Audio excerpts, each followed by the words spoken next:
Dan untuk mengetahui pergerakan saham hari ini pemirsa, kita kembali bergabung bersama analis Bina Arta Sekuritas, Mas Nafan Aji Gusta. Mas Nafan, indeks kita dibuka sangat fluktuatif pada pagi hari ini. Sentimennya apa saja? Ya, memang kalau kita akui bahwasannya pergerakan indeks yang mengalami fluktuatif tersebut dipengaruhi oleh beberapa sentimen terkait baik itu dari domestik maupun juga dari global. Kalau dari domestik, ya ini para pelaku pasar menanti pengumuman RDGBI dalam rangka mempertahankan BI 7 day repo rate yang menurut kami ini di kisaran level 3,5%. Dan juga di sisi lain, para pelaku pasar juga menanti terkait dengan dinamika reshuffle kabinet. Mengingat juga hal ini juga berkaitan dengan penggabungan maupun juga pembentukan daripada nomenklatur berupa daripada Kementerian Investasi misalnya. Ini pun juga sepertinya membuat para pelaku pasar lebih cenderung menahan atau prudent. Kemudian juga di sisi lain kalau kita amati bahwasannya kalau dari global sebenarnya para pelaku pasar juga menyayangkan ya misalkan terjadinya ada peningkatan friksi misalkan antara Amerika Serikat maupun dengan Rusia. Ini juga mengenai sikap Rusia terhadap tokoh-tokoh oposisi ya misalkan seperti Navalny itu pun juga secara geopolitik pun juga akan memberikan tensi. Kemudian juga di sisi lain juga kalau saya pikir faktor geopolitik yang lainnya juga para pelaku pasar seperti juga mengamati ya misalkan berkaitan dengan peningkatan tensi yang terjadi antara Rusia dengan Ukraina misalkan. Ya sebenarnya sih kalau misalkan jika faktor geopolitik tersebut itu juga mempengaruhi daripada fluktuasi kenaikan harga komoditas dan menurut saya pun juga ini juga kalau misalkan jika tidak ditangani secara maksimum maka hal tersebut akan menciptakan suatu fear ya bagi para pelaku pasar sehingga lebih cenderung menahan diri kalau menurut saya. Dan di sisi lain kalau saya mengamati untuk data makroekonomi pada hari ini kelihatannya belum terdapat high market impact ya apalagi yang berpotensi positif gitu buat pasar gitu sehingga sepertinya para pelaku pasar menantikan terkait dengan tadi RDGBI kemudian juga reshuffle kabinet bahkan juga sebenarnya untuk periode pekan ini mengenai pembagian dividen ya kalau menurut saya ini juga akan menarik untuk dicermati oleh para pelaku pasar. Ya, untuk sementara masih cenderung terkoreksi, tapi masih menanti ada beberapa data termasuk soal suku bunga acuan ya dari Bank Indonesia. Nah, tapi untuk sepanjang hari ini prediksi Anda apakah kita masih akan bertahan di level 6.000, Mas Nafan?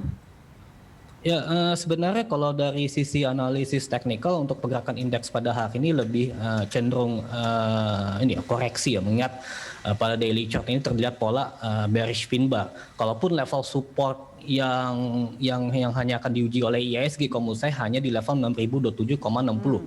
Berarti artinya posisi pada pergerakan indeks pada hari ini atau IISG itu masih di atas level 6.000 gitu ya sehingga saya pikir ini masih dikategorikan sebagai koreksi wajar. Kalaupun misalkan jika skenario-nya pergerakan indeks mengalami pelemahan yang terbatas, maka dari itu juga kemungkinan besok akan berpeluang terapresiasi ya mungkin juga karena pelaku pasar akan mengapresiasi berkaitan dengan statement dari Bapak Gubernur BI mengenai sentimen hawkish ya sikap hawkish ya berkaitan dengan optimisme terkait dengan kinerja pertumbuhan ekonomi Indonesia kemudian juga optimisme perkembangan atau pelaksanaan dinamika vaksinasi massal yang berjalan dengan baik gitu ya ini juga kalau menurut saya bisa menjadikan sebuah game changer dalam rangka pemulihan ekonomi Indonesia yang menjadi suatu keniscayaan. Baik, nah ini juga kita tahu rupiah kemarin sempat melemah bahkan hampir sepanjang pekan, tapi saat ini sudah ada sedikit perbaikan. Ini berpengaruh nggak ke transaksi kita? Oke, di sini kalau saya amati bahwasannya nilai tukar rupiah memang posisinya lebih cenderung menanti ya. Kalau menurut saya sih lebih cenderung prudent dan menanti daripada hasil RDGBI. Biasanya sih kalau pergerakan daripada rupiah lebih cenderung stabil walaupun misalkan terjadi apresiasi. Mungkin karena ini dipengaruhi oleh terkoreksinya kinerja US Treasury yield misalkan seperti itu. Karena kita melihat juga bursa di regional Asia pun juga mayoritas terapresiasi gitu ya. Jadi kalau menurut saya memang kita pelaku pasar menanti berkaitan dengan statement dari BI juga dalam rangka menstabilkan nilai tukar rupiah begitu ya. Karena memang juga hal tersebut juga sangat penting begitu ya bagi para pelaku pasar untuk melihat bahwasannya stabilitas makroekonomi yang ditunjang dengan adanya faktor stabilitas rupiah itu juga akan memberikan suatu kepercayaan ya bagi para pelaku pasar terhadap kondisi pasar modal di Indonesia yang khususnya memang menurut saya masih kondusif dan juga masih resilient begitu ya di tengah-tengah terjadi turbulensi misalkan. Seperti itu. Baik, Mas Nafan, ini cukup menarik ya karena di tengah koreksi saat ini yang masih berlangsung di IHSG, tapi untuk level sendiri kita masih di atas 6.000. Untuk sektor perbankan saat ini masih ada yang menarik nggak, Mas Nafan? Oke, di sini kalau untuk sektor perbankan, kalau saya melihat di sini koreksinya hanya 0,22%, berarti hanya masih koreksi wajar. Kalau menurut saya, berarti koreksi tersebut itu bisa dianggap menarik ya oleh para pelaku pasar untuk melakukan aksi akumulasi.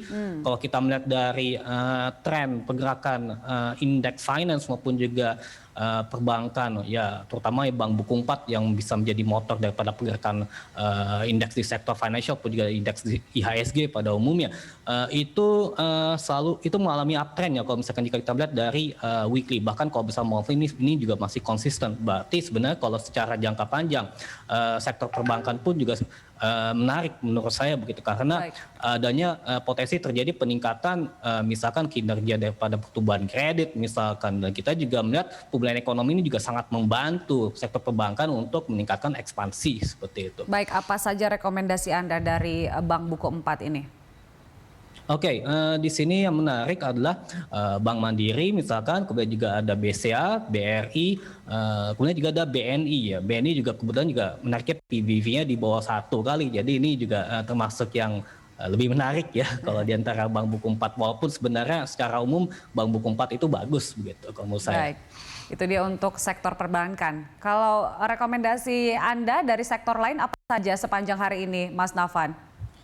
Oke, di sini kalau saya cermati bisa cermati dari sektor energi ya, misalkan ada Akra, kemudian juga dari sektor manufaktur ada ASII, kemudian juga untuk finance untuk hari ini BTN ya, ini juga menarik ya, PBV-nya 0,83 kali, ini juga menaik di akumulasi.